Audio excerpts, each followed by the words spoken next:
எல்லா தமிழ் மக்களுக்கும் என்னுடைய வணக்கம். இன்றைக்கி நம்ம கேரளா சமையல் பார்க்க போகிறது ரொம்ப டேஸ்டியாக இருக்கிற ரொம்ப ஈஸியாக இருக்கிற ஒரு மில்க் ஷேக்கோட ரெசிபி தான் மேங்கோ மில்க் ஷேக். என்னுடைய ஃபேவரட்டாக இருக்கிற ஒன்று தான் இது. அதுக்காக 2 பெரிய சைஸ் நல்ல இனிப்பாக இருக்கிற மாம்பழம் நல்லா கழுகி தோல் எடுத்ததுக்கப்புறம் சின்ன பீஸை கட் பண்ணி எடுத்து வச்சுருக்கேன். அது மிக்ஸி ஜாருக்குள்ளே மாற்றிக்கோங்க. நல்லா ஃபைனாக அரைச்சி எடுக்கணும். அது கூடவே இன்னும் கொஞ்சம் இன்க்ரீடியன்ட்ஸ் ஆட் பண்ணிடலாம். மாங்காயோட இனிப்பு பார்த்துட்டு வேணா மட்டும் சர்க்கரை சேர்த்துக்கோங்க.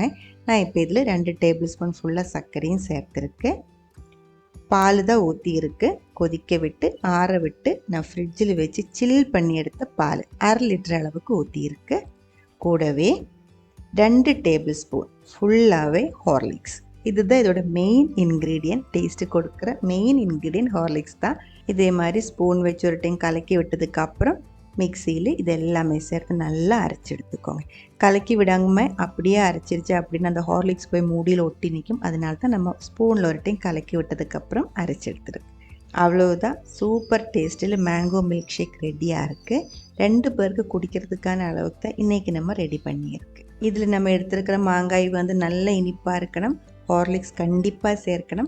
ஃப்ரிட்ஜில் வச்சு பால் ஊற்றி செஞ்சு இன்னும் டேஸ்டியாக இருக்கும். இல்லை இருந்தாலும் டேஸ்டியாக தான் இருக்கும்.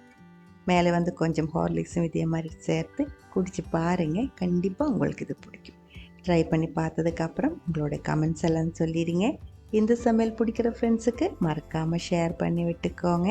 நீங்கள் இதுவரைக்கும் நம்ம சேனலுக்கு கொடுத்துட்ருக்கிற சப்போர்ட்டுக்கு ரொம்ப ரொம்ப நன்றி. உடனே பார்க்கலாம் இன்னும் ஒரு ரெசிபியோட.